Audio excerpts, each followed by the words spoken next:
Good morning, children.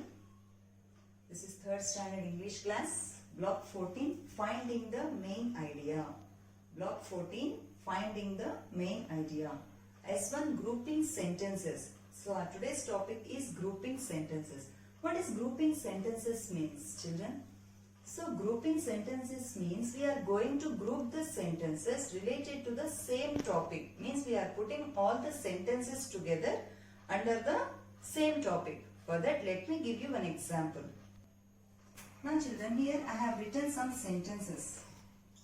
Let's start reading the sentences. He is a tall boy. The girl is running. The peacock is a beautiful bird. My book is on the table. My mother has long hair. Again I am reading, children. He is a tall boy. The girl is running. The peacock is a beautiful bird. My book is on the table. My mother has long hair.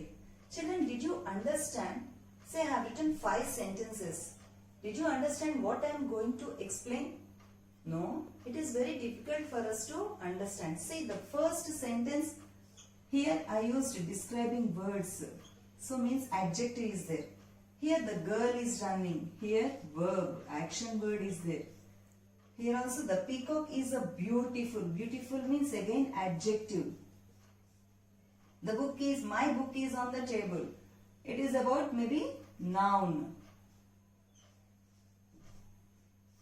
And my mother has long hair. This is again adjective. See here there are 5 sentences. When we read this, we didn't get any main idea. We didn't find the main idea. What I am going to explain. So see, this is about adjective, verb, adjective, noun, again adjective. When we read this, we will get confused. So it is very important to keep the sentences about the same topic together. Then we can understand it easily and also we can read it well. Do you ever wonder where things, you use like books, pencils, tables, chairs, clothes, even ropes, sacks come from? Tables and chairs, where we'll get from, children? We'll get it from wood. Even books also wood, but bamboo. From bamboo trees, we'll get that paper. We'll make the paper and that paper we'll make into books. Clothes, we'll get from silk and also wool, cotton. Ropes and sacks, they will get, we can make from jute. So what are all these, children? Wood, bamboo, silk, wool, cotton and jute. These are all materials. What are all these? Materials. So what are all these, children? Materials. Now here I have explained you. So what is this topic, children? I have explained you about the materials. Now I will show you some strips which has sentences on it and that are related to the materials. Let's group the sentences. So these are the strips, children. On these strips we'll have some sentences. Okay, I'll read each and every sentence, and after reading the sentence, what we are going to do is we are going to group these sentences according to the same topic. So what we are going to do is we are going to find out the sentences which are talking about the same thing. Okay. Carpenters use wood to make furniture.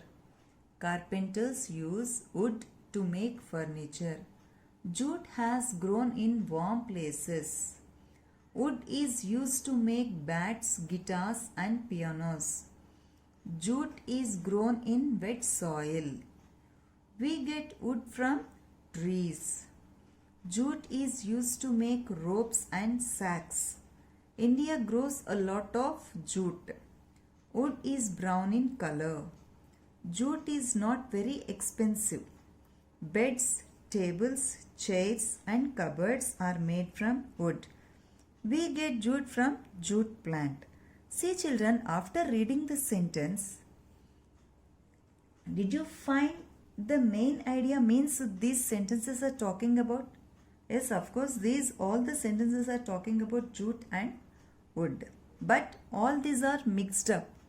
But now what we are going to do is we are going to make it as group. We are going to group the sentences according to the same topic.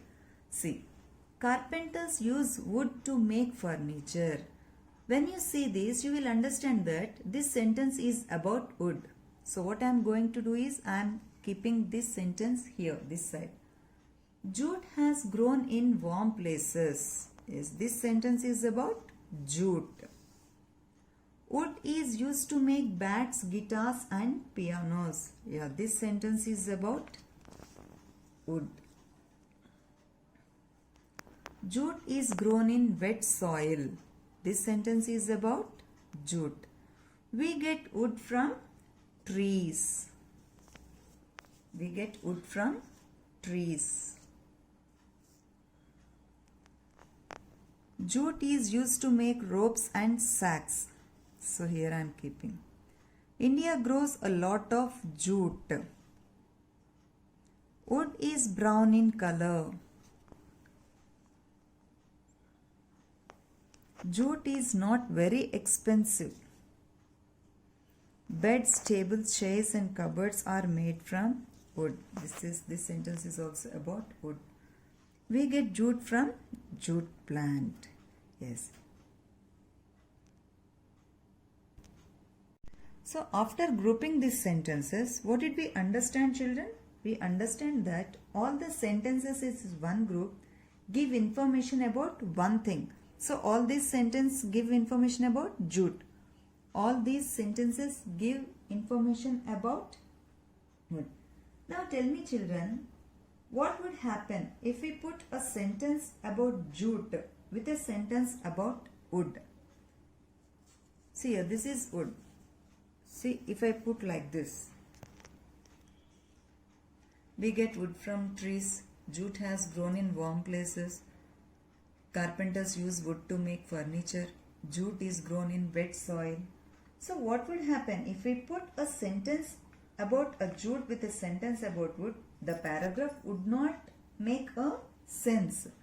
So it is very important to keep all our sentences about the same topic together, so that the reader does not get confused and we understand what we are reading well. Okay, children? Now, can you think of one word or phrase which describes these two topics, children? Can you think? Yes, one word which describes these two topics is materials. Materials, because jute is a material and wood is also a material. So when we know what the topic is, it helps us understand what we are reading better. See, if we read about jute, it is very easy for us to understand about jute. So like that. How does one topic help us in reading and writing? Having one topic helps us to think and write a better paragraph. So children, I hope you all understood it clearly. Now open your English workbooks. S1, grouping sentences. Block 14, children. Block 14, S1, grouping sentences. Write today's date, 24-11-2020. First question. Fill in the first column with one word describing your topic. Fill in the first column with one word describing your topic. Fill in the second column with one sentence explaining what you learnt about the topic. Here I have shown you about two materials. What are they? Jute and wood. So, what is the topic we have learned? Any one topic. Shall we write about wood? Yes, you can write about jute also, children. Wood. So, what did you learn about the topic? We learnt that wood is used to make furniture. Wood is used to make furniture. Okay, now, for example, if you want to write about jute, you can write jute is very useful material. Jute is used to make ropes and sacks. Anything you can write. Second question. What topic describes all the topics jute, silk, wool, wood and paper? I have explained you children. So what are all these? These are materials. So this topic is materials. Because all these come under one word. What is that? Materials. Jute is a material, silk, wool, wood and paper. Third one, read the sentences below and fill in the table. Plastic is a very useful material. Plastic is made out of oil. Plastic is strong and light. Plastic is used to pack food and drinks. Plastic is found in our phones, computers, dishes, toothbrushes and toys. Plastic may be harmful to children. So these are all the sentences about plastic. So what is the topic's name? Plastic. P-L-A-S-T-I-C. What did you learn about the topic? So what we can write children? Plastic is a very useful material. Okay, so complete S1, write neatly. We'll meet in the next class with our new topic, main idea of a paragraph. Okay children, thank you.